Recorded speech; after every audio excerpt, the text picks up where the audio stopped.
Greetings, everyone. I am Varsha and I am here to teach you about labor and its stages. So, starting from the definition of labor.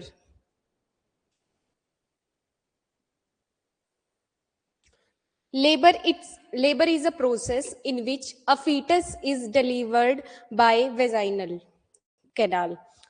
अगर मैं बताऊं आपको तो labour हम किसको बोलते हैं? एक ऐसी प्रोसेस होती है जिसमें जो बेबी होता है वो मदर की वेजाइना के थ्रू डिलीवर आउट होता है.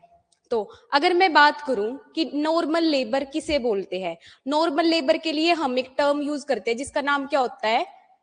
यूटोसिया.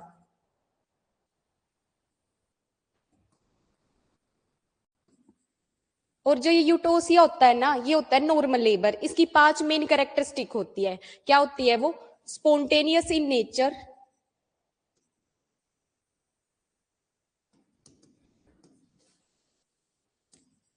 दूसरा जो फीटस होता है वो किस में मिलेगा? वर्टेक्स पोजीशन में. मतलब जो प्रेजेंटेशन होती है वो हेड प्रेजेंटेशन होगी. मतलब जब भी हम वेजाइनल आउटलेट के थ्रू देखेंगे तो प्रेजेंटिंग पार्ट क्या होएगा? Vertex.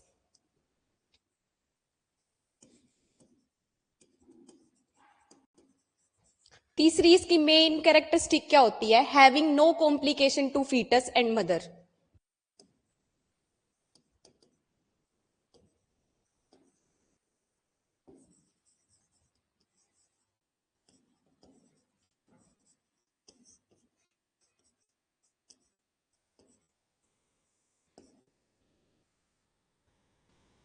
And fourth one is minimal use of instruments.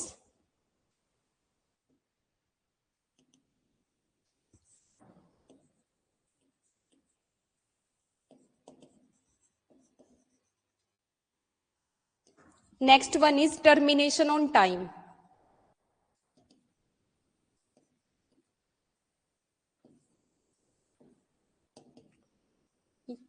तो मैंने 5 स्टेजेस बताई, मतलब 5 मेन कैरेक्टरिस्टिक बताई नॉर्मल लेबर, जिसको हम यूटोसिया बोलते हैं. क्या है?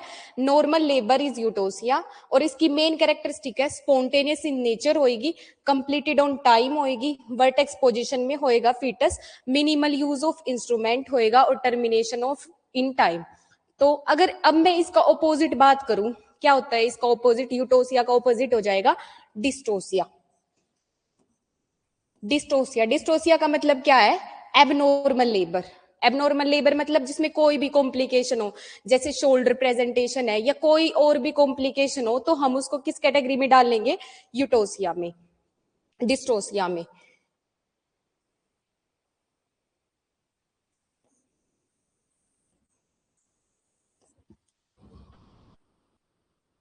अब नेक्स्ट है स्टेजेस ऑफ लेबर. मेनली जो लेबर है उसकी 4 मेन स्टेजेस होती है.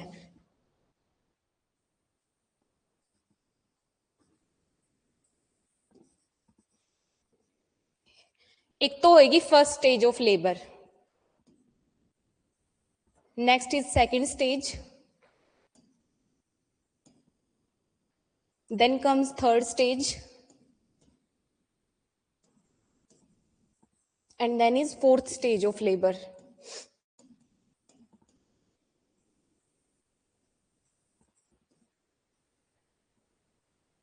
अब अगर मैं बात करूं first stage of labour, first stage of labour है वो कब स्टार्ट होती है? जब भी मदर को ट्रू लेबर पेन्स आते हैं.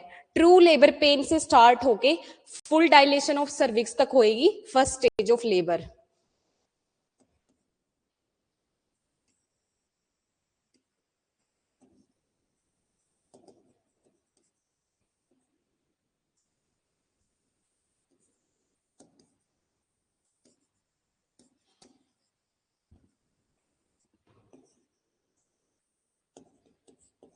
अब अगर मैं कहूं कि सेकंड स्टेज ऑफ लेबर हम कब बोलेंगे? जब full dilation of labour start होती है, full dilation of labour, full dilation of cervix के बाद, और जब तक फीटस बाहर नहीं आ जाता, हम कौन सी स्टेज ऑफ लेबर बोलेंगे? Second stage of labour. तो ये कब स्टार्ट होएगी? फुल डायलेशन से लेके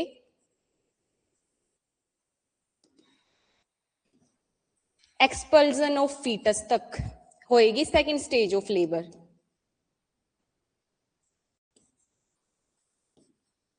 and now comes the third stage of labour. Third stage of labour में हमने मेनली प्लेसेंटा पे काम करना होता है। अब फीटस तो बाहर आ गया है, थर्ड स्टेज में हम क्या करेंगे, removal of placenta.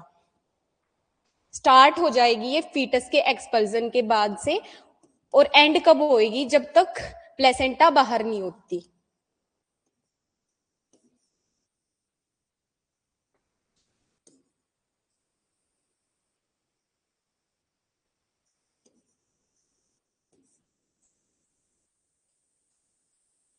And now comes the fourth stage of labour. Fourth stage of labour में मेनली हमें क्या है, मदर को और फीटस को अंडर ऑब्जर्वेशन रखना है 1 आवर तक, और जिसमें हम क्या चेक करेंगे, मदर के बेबी के बार बार वाइटल्स चेक करने हैं बस। ऑब्जर्वेशन पीरियड बोलते हैं इसको, फॉर 1 आवर।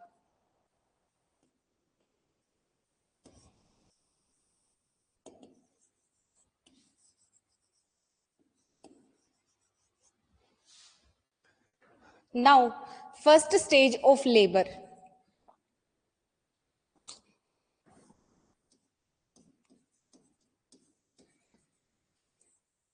जो फर्स्ट स्टेज ऑफ लेबर है वो 2 पार्ट्स में डिवाइडेड है। क्या है, इसके अंदर 2 फेज आएंगे। एक होता है एक्टिव फेज ऑफ लेबर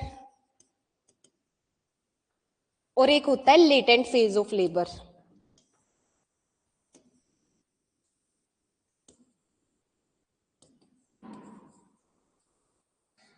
तो एक्टिव फेज के अंदर क्या होएगा, जो सर्विक्स है वो कितना डायलेशन करेगा, 1 सेंटीमीटर से लेके 3 सेंटीमीटर डायलेशन।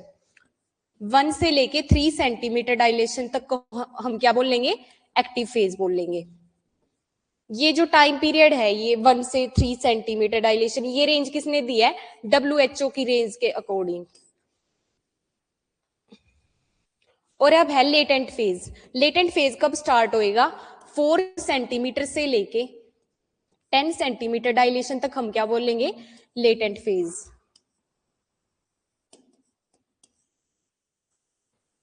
अब इन फेजेस के अलावा एक इवेंट और होता है, मतलब जो फर्स्ट स्टेज ऑफ लेबर है उसमें मेन 2 ही काम होंगे। क्या, एक तो होएगी डायलेशन ऑफ सर्विक्स और दूसरा होता है इफेसमेंट ऑफ सर्विक्स।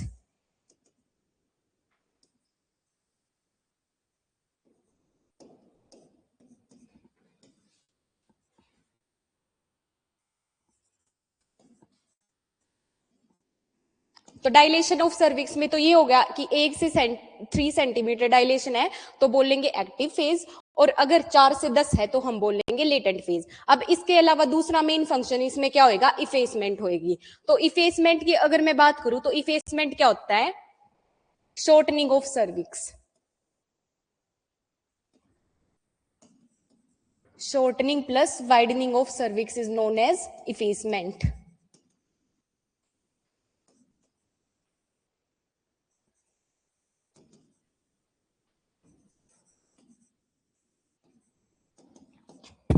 तो जैसे मान लो कि ये है नॉर्मल लेंथ ऑफ सर्विक्स, तो सर्विक्स क्या है, शॉर्टनिंग मतलब छोटा होता जाएगा और वाइड होता जाएगा, और इसको हम क्या बोल लेंगे, इफेसमेंट बोल देते हैं। ठीक है, अब आता है सेकंड स्टेज ऑफ लेबर।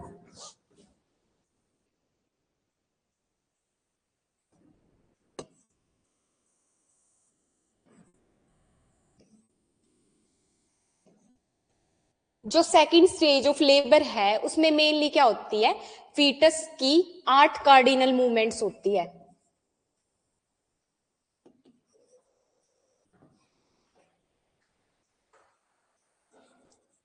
ये 8 कार्डिनल मूवमेंट्स क्या होंगी कि मतलब जो बेबी है वो मूव करता करता बाहर आएगा।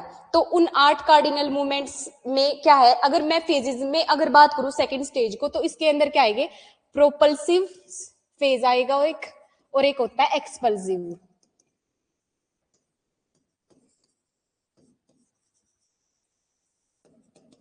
ठीक है, मतलब फीटस क्या है, वो प्रोपेल करेगा, मतलब नीचे की तरफ आता जाएगा और फिर एक्सपल्स आउट हो जाता है। तो अगर मैं फेजेस बोलूं तो इसके अंदर 2 फेज आएंगे। अब क्या है, जो फीटस है वो प्रोपेल और एक्सपल्जन की मूवमेंट है किसके थ्रू करता है, 8 कार्डिनल मूवमेंट्स के थ्रू। तो अगर मैं बात करूं फर्स्ट कार्डिनल मूवमेंट, तो फर्स्ट कार्डिनल मूवमेंट के अंदर क्या आएगा, एंगेजमेंट।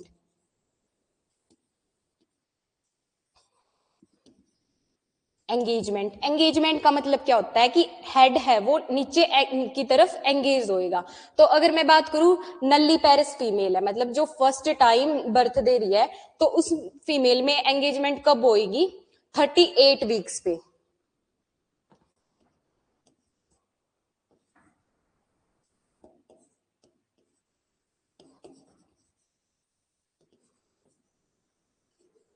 और अगर मैं बात करूं कि मल्टी पेरिस फीमेल है, तो उस फीमेल में एंगेजमेंट कब होएगी? मतलब at the time of labour.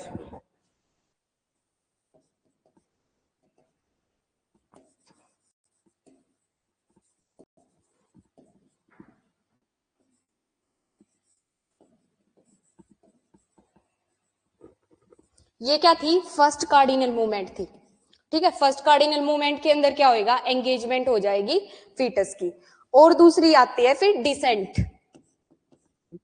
Decent का मतलब क्या होता है कि हेड है वो डिसेंट डाउन, मतलब नीचे की तरफ आएगा।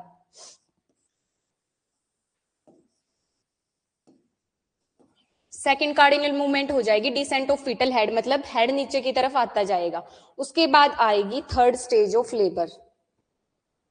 थर्ड थर्ड मैकेनिज्म है।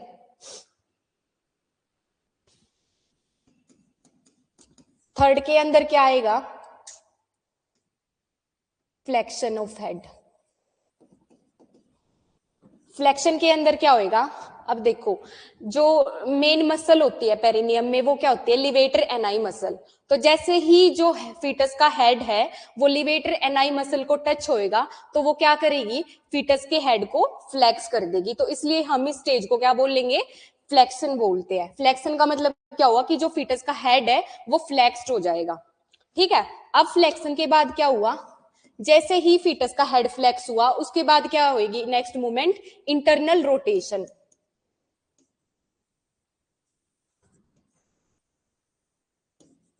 इंटरनल रोटेशन के अंदर क्या होएगा?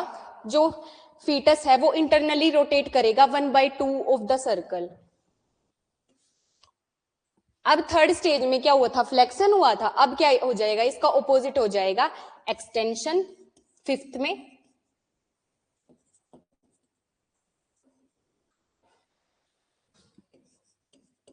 अब जब इंटरनल रोटेशन हुई थी, मतलब फीटस के, जब इंटरनल रोटेशन हुई थी, मतलब जब फीटस फोर्थ स्टेज के अंदर फीटस के हेड ने रोटेट किया था, तो उस टाइम पे क्या हुआ था? मतलब हेड तो रोटेट कर गया था, पर क्या है, शोल्डर थे वो ओनली 1/8 ऑफ सर्कल ही उन्होंने मूव किया था। तो उसकी वजह से नेक के ऊपर बहुत ज्यादा प्रेशर पड़ा हुआ था। तो सिक्स स्टेज में क्या होएगा? रेस्टिट्यूशन हो जाएगा। रेस्टिट्यूशन का मतलब क्या होएगा? अनट्विस्टिंग हो जाएगी नेक के ऊपर जो भी प्रेशर था।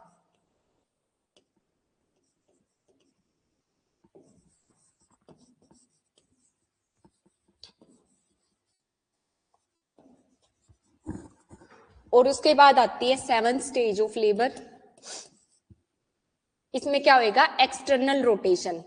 एक्सटर्नल रोटेशन हम इसको क्यों बोल रहे हैं? क्योंकि हम इस रोटेशन को बाहर से देख सकते हैं। एक्सटर्नल रोटेशन के थ्रू शोल्डर्स मूव करेंगे और लास्ट में हम क्या करेंगे? एट्थ फेज में एक्सपल्स कर लेंगे फीटस को, expulsion of foetus.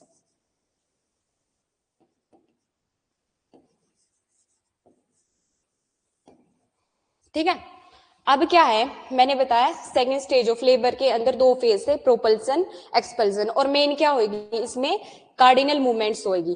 Cardinal movements के थ्रू फीटस बाहर आ गया। अब क्या आएगी? Third stage of labour. तो थर्ड स्टेज ऑफ लेबर के अंदर क्या होएगा? फीटस तो अब बाहर आ गया है, पर अंदर क्या है? प्लेसेंटा। तो इस वाले स्टेज में हम किस पे, हमें मेन किस पे काम करना है? प्लेसेंटा पे काम करेंगे। तो प्लेसेंटा की अगर मैं बात करूं, तो प्लेसेंटा क्या होती है? डेसिडुएट इन नेचर होती है, और क्या है, इसको डिलीवरी के बाद शेड होना होता है। तो प्लेसेंटा को रिमूव करने के हमारे पास मेन तो दो मेथड होते हैं। एक होता है एक्टिव मैनेजमेंट करना,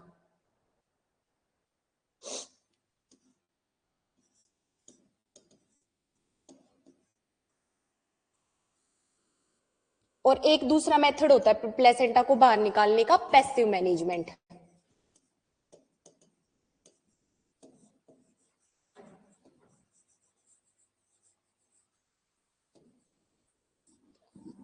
ठीक है।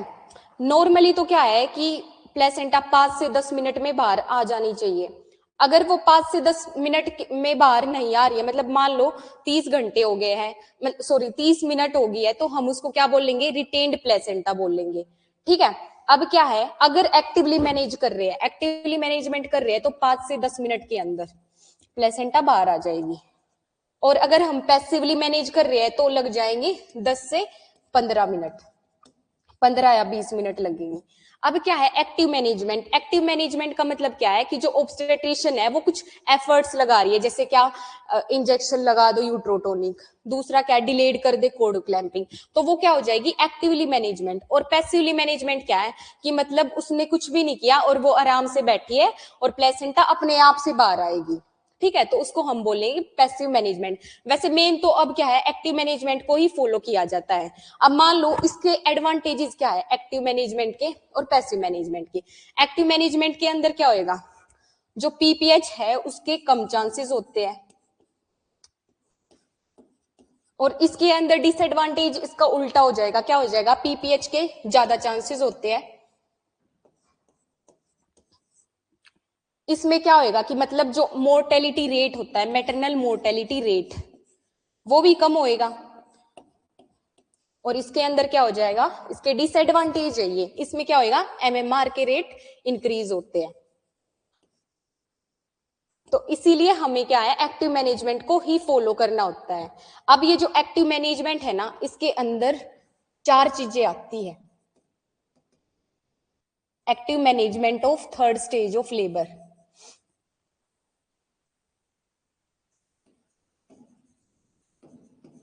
इसमें फर्स्ट तो क्या आएगा कि गिव इंजेक्शन यूट्रोटोनिक टू मदर।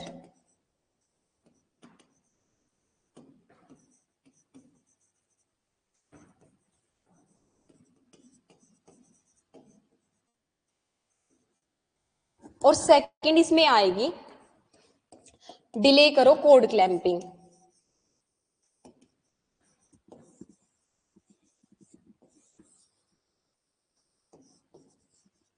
और थर्ड इसके अंदर आ जाती है कंट्रोल कोड ट्रैक्शन।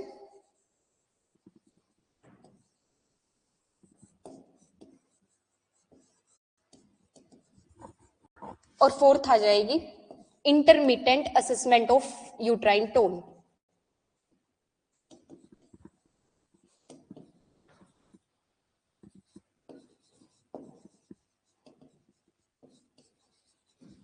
तो active management of third stage of labour के अंदर 4 मेन चीजें आएंगी। क्या था, फर्स्ट है इंजेक्शन यूट्रोटोनिक दो मदर को। इंजेक्शन यूट्रोटोनिक क्या है, इमीडिएटली दे दो बेबी के डिलीवर होते हुए, या फिर जैसे ही शोल्डर बाहर आए तभी इंजेक्शन यूट्रोटोनिक दे दो। मेन क्या होता है इसमें, ऑक्सीटोसिन दिया जाता है।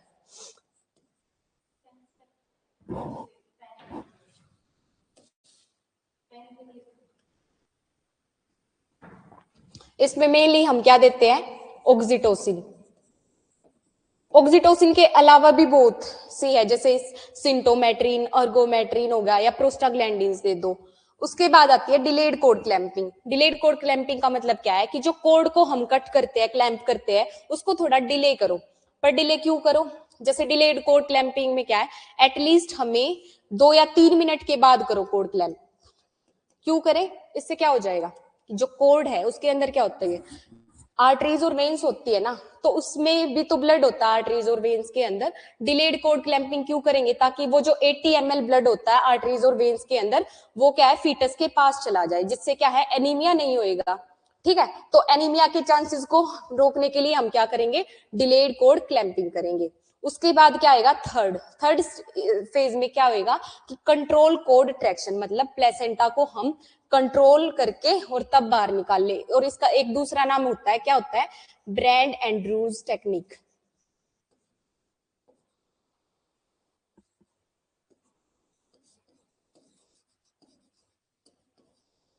और फोर्थ फेज में क्या करेंगे, हम यूट्राइन टोन को असेस करते रहेंगे, इंटरमिटेंट असेस करते रहो यूट्राइन टोन को।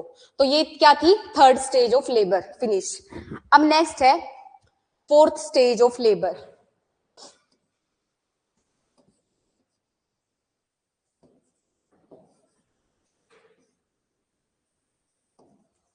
फोर्थ स्टेज ऑफ लेबर के अंदर क्या है, हम मदर और फीटस दोनों के वाइटल्स को स्टेबल करवाएंगे, 1 घंटा ऑब्जर्वेशन में रखेंगे।